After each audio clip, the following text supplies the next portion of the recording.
Okay, I've been zigzagging over the edges the second time, and I wanted to let you know that it's really good and easier to do if you stitch and trim as you go. So I stitched this and then I trimmed the excess here. Then I stitched this edge and I trimmed the excess here. I stitched this edge and trimmed the excess here. So what I'm doing is I'm clearing this out so that when I pull this back and I stitch along this edge, I've got it all cleaned out under here. So I've stitched this edge and I'm going to simply trim this. Well, actually I've got to get comfortable. I've got to get this under my hand here, and I'm going to just very gently cut that off right next to the stitching as close as possible, and be very careful. And if you're not comfortable, like I wasn't just very comfortable, don't continue because you'll end up nicking a hole in your thread. So I like to kind of pop it up with the edge of my finger and cut it like this.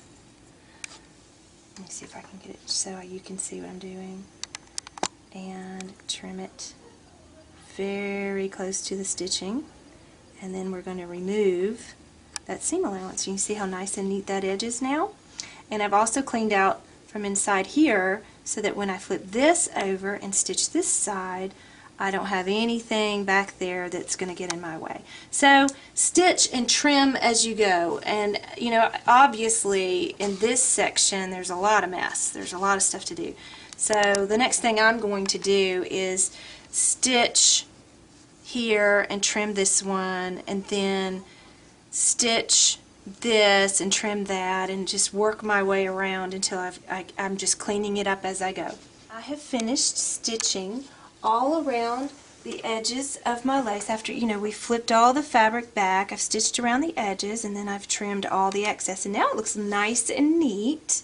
I'm working on top of my lace shaping board, and so this is the back side, the wrong side. So I wanted you to see how nice and neat this looked now, and I've trimmed right next to the edge of the stitching.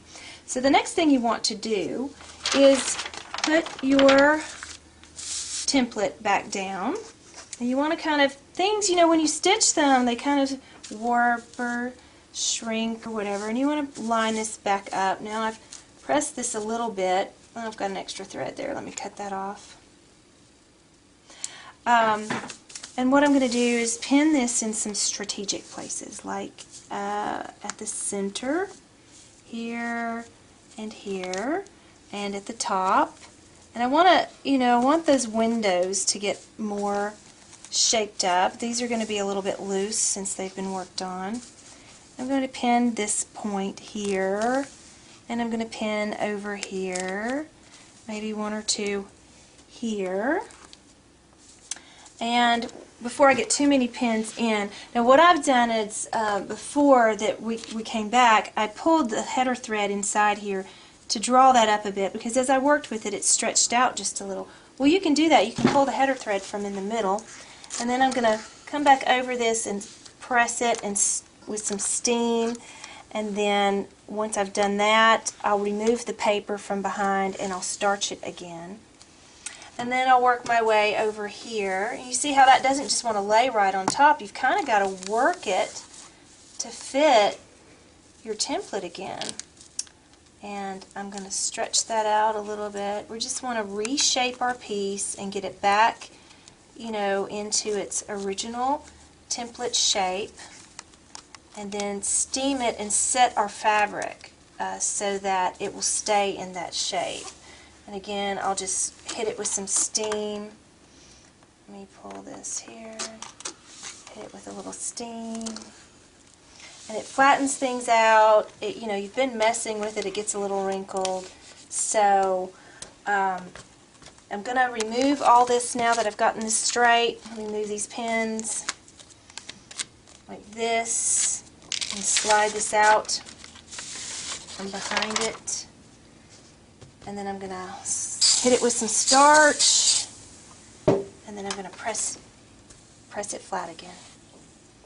Good old starch. It's just going to keep this thing in shape for us while we stitch on it. I really don't think you can do this neatly without using starch and steam. But there it is, and we are ready. Actually, let me move this so you can see it better on the blue board. Spread this back out. It's hard to see with all those red grids behind it, but you see how nice and neat that is? Beautiful. So now the next thing we're going to do when you go to the blog to do the lace windows, we're going to show you how to fill these openings right here. So I believe this concludes our segment on lace shaping. We've covered shaping curves, we've covered overlaps, how to cut from behind, how to secure your zigzagging, and we've also done some scallops and mitered edges. I hope you've enjoyed it, and join us on the next segment of our tour to learn a little bit more about heirloom sewing.